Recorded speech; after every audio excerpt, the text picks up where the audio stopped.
আসসালামু আলাইকুম রহমতুল্লাহ। কেউ কেউ আমারে পরামর্শ দিচ্ছে যে আপু আপনি জমির টাকা বিল্ডিং এর টাকা দিয়ে দিচ্ছে, আপনি অন্য কোথাও দেখেন। দেখেন আমি কি ছেলে মানুষ যে আমি একখান থেকে ভাঙ্গি আর একখানে করবো, আর একখানে গড়বো, আর একখানে গড়বো, সব জায়গা আমার জন্য উন্মুক্ত স্বাধীন? জি না, আমার জন্য সব জায়গা স্বাধীন না। আমি যেখানে জমিটা কিনছি, বাড়িটা করছি, সেখানে আমার দুটো মামা, দুটো মামার মাঝখানে আমার জমিটা। এ একটা মামা পাশে, ও একটা মামা পাশে, আর মামা তো ভাই গুণর তো আছে।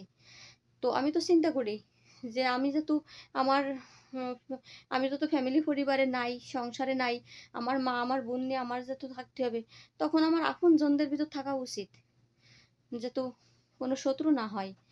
তো ওইখানে একবার বলেন আমি ইট টাইনে টুনে, অতগুলো ইট টাইনে টুনে 4টা রুম ছাদ দিয়ে আটাইছি, কত কষ্ট করেছি একা একা, অন্য কেউ আমার কষ্ট করে দি নাই। আমি আবার কোথায় নিয়ে যাই ভাইঙ্গে, কোথায় নিয়ে করবো? টাকাটা বড় কথা না।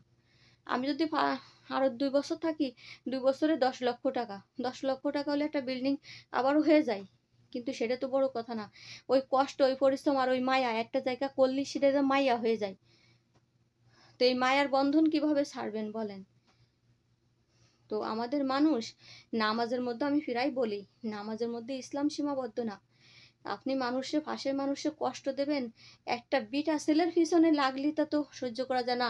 একটা বিটা ছেলে বিদেশ করে সবকিছু করতেছে, একটা মেয়ে মানুষের পিছনে, একটা মেয়ে মানুষের সম্পদ কাড়ি নেওয়ার জন্য, নুইটে নেওয়ার জন্য কিভাবে লাগিছে সব, কিভাবে পিছনে লাগিছে। যারা লাগিছে না, তাদের বাড়ি সব টিনের ঘর, আর তাদের বাড়ির থেকে আমার বাড়ি দেখতে আলহামদুলিল্লাহ অনেক সুন্দর লাগতেছে। তা তোদের যখন যখন দিয়ে দিবানি, তোরা কিরম সুন্দর করে রাখবিনি?